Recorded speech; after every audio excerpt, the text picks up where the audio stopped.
అయితే మనం చదివినటువంటి మాటలో మనకు కనబడుతుంది ఏంటంటే, ప్రార్థన చేయండి, విజ్ఞాపన చేయండి, కానీ ప్రతిదీ ఏది చేసినా కృతజ్ఞత పూర్వకంగా చేయండి. మన మనవులన్నీ దేవునికి తెలియచేయాలి అని ఆయన మాట్లాడుతున్నట్లుగా మనం చూస్తా ఉన్నాం. అంటే ప్రతి మనిషికి దేవుడు ఎన్నో మేలులు చేశాడండి.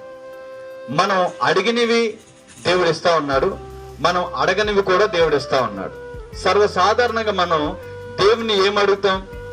ఆరోగ్యం బాగోకపోతే ఆరోగ్యం అడుగుతాం, చదువుకుంటే జాబ్ అడుగుతాం. ఇట్లాగా మన అవసరాలను దేవుడు అడుగుతా ఉంటాం. ఇవన్నీ దేవుడు మనకి అనుగ్రహిస్తూ ఉంటాడు. వాటిని బట్టి దేవునికి కృతజ్ఞత కలిగి ఉంటాం. అయితే దేవుణ్ణి మనం అడగనివి కొన్ని ఉంటాయి కదండి. ఎప్పుడైనా నాకు ఆక్సిజన్ కావాలి ప్రభు అని అడిగారా? ఎవరైనా ఎప్పుడైనా అడిగామండి? ఆక్సిజన్ లేకపోతే బ్రతుకుతామా?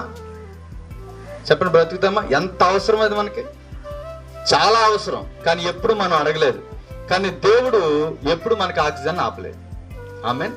అంటే నేను ఎందుకు ఈ మాట చెప్పానంటే, మనం అడగంది కూడా దేవుడు మనకు అనుగ్రహిస్తా ఉన్నాడు. దాన్ని బట్టి కూడా మనం కృతజ్ఞత కలిగి ఉండాలి. హల్లెలూయా. అంటే మనం దేవుణ్ణి అడిగినామని అడిగినవన్నీ ఇచ్చాడు, అడగనివి కూడా దేవుడు ఇస్తా ఉన్నాడు. అంటే మనం నిండు మనసుతో దేవుణ్ణి స్తుతిస్తూ మనం బ్రతుకుతా ఉండాలి. కృతజ్ఞత మనసు కలిగినటువంటి వ్యక్తి దేవుని ఎక్కువగా స్తుతిస్తారంటండి. అంటే మన హృదయంలో గనక దేవుడు చేసిన మేలులు తలపోస్తే మన హృదయం ఆనందముతో ద్రవించి ఓ గొప్ప స్తుతి చెల్లిస్తూ ఉంటాం. హల్లెలూయా.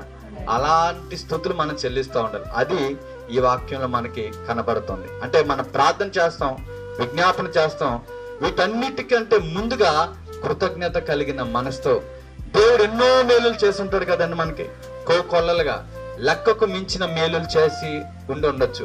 వాటినన్నిటినీ తలపోయచ్చు మనం దేవునికి నిత్యము కృతజ్ఞత కలిగి మనం జీవించాలి.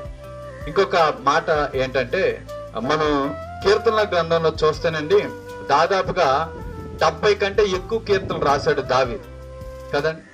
ఆయన ప్రతి కీర్తనలోనూ మనకి కృతజ్ఞతే కనబడుతుంది.